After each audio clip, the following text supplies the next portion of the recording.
Welcome everyone, I'm Steve and today I'm going to show you how to do repairs on a 3-prong or clip 8-track tape.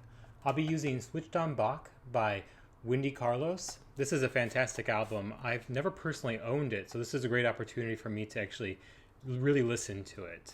If, like me, you go to a lot of record stores, you often see this. This is always in like the end of the soundtracks, comedy, miscellaneous.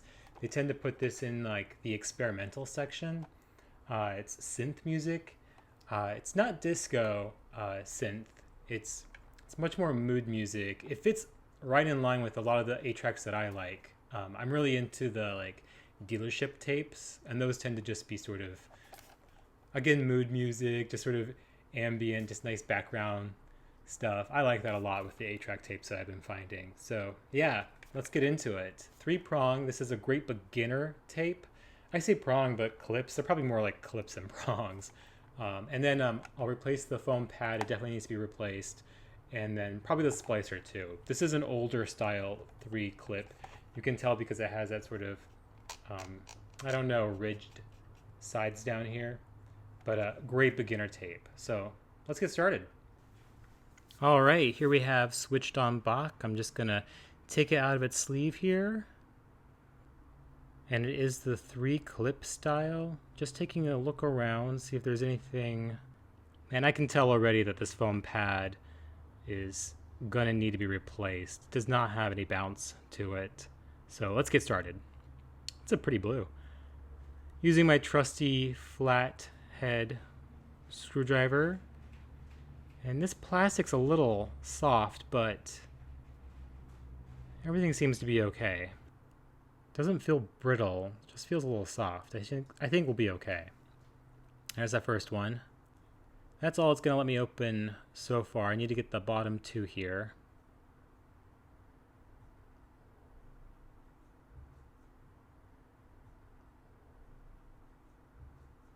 Yep, pretty soft. There we go. I don't want to be too rough with it, but also I definitely want to get inside here. Okay. Nice. Nice. Nothing's tangled. It looks pretty good. And oh, I can look at that pad. That white mildew, moldy. That's not healthy. We need to get rid of that. Yeah, that's a dead pad. All right.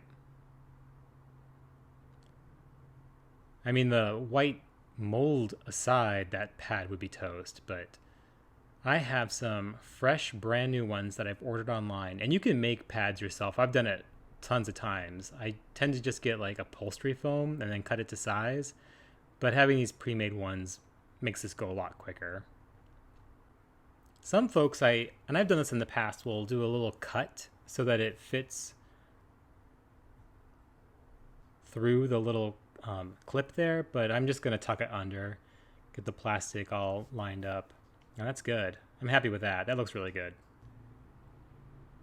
And I'm going to spin around, right round baby, until I come up to that splicer.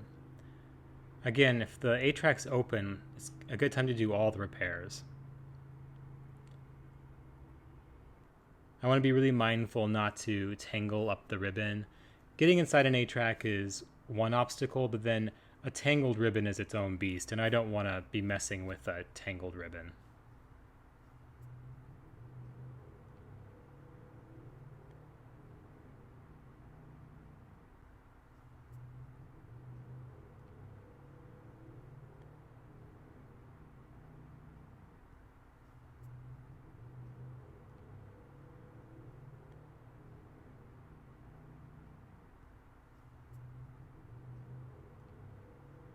Okay, here is that splicer, and yes, it's still connected, but the glue is giving out.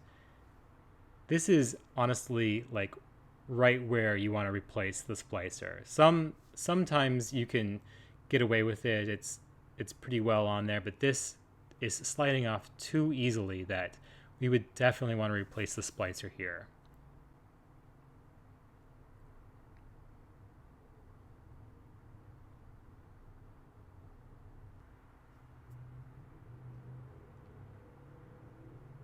And I'm going to trim the little bits off of the magnetic ribbon here, just so that I have a nice flat, uncurled ribbon to put the new splicer onto.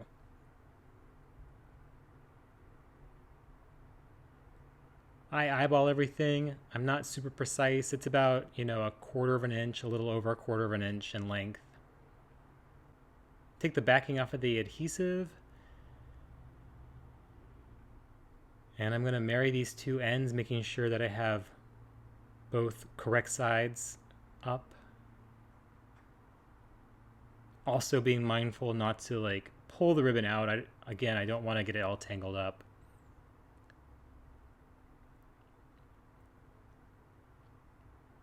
I love doing this. This is with my hands. This is honestly so much fun.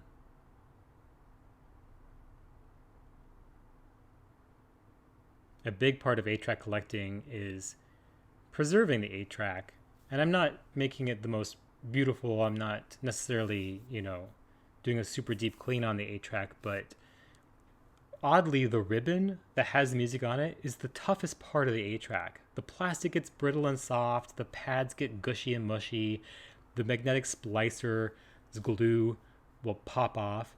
But these ribbons that have the music on them, they are tough. They're the toughest part of the 8-track. Surprisingly to me, they are the toughest part of the 8-track.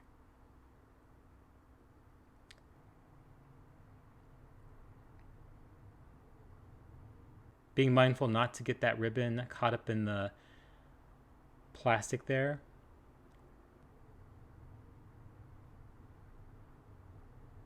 Boom, got that. Boom. Nice. Nice, that was so easy. The 3-clip style, the 3-prong. Boop. All right, all repaired. I had a nice brand new foam pad for this. Splicer was super easy. And again, if you're beginning 8-track repairs, this is a great style 8-track. Seek these out because they're so friendly, user-friendly to open up. Not a lot of damage can happen. And then, I didn't have any issues with breaking the clips off. That can sometimes happen. This is really old plastic at this point, or, can get kind of brittle. So I already mentioned that I often see this album in record stores. It's super iconic. I mean, if you go to record stores, you've definitely seen this album cover before. And Wendy Carlos is super interesting. I've never really gotten into the history of her and her music, but she's done, now that I've looked her up, she's done tons of soundtrack scores. She did the opening credits, I believe, to The Shining. She did the music to Tron, Clockwork Orange. So 2 Stanley Kubrick films. And that's just to name the 3 that I'm aware of right now, but she's done a ton. And there are also some really awesome videos you can find online of her history, coming out as trans and just everything that she had to go through and the fear and staying in the closet. It's really interesting. There's a bunch. I'm going to link them in this video, but a lot of really amazing stories. Thanks for watching. I'm Steve, and I'll see you next time.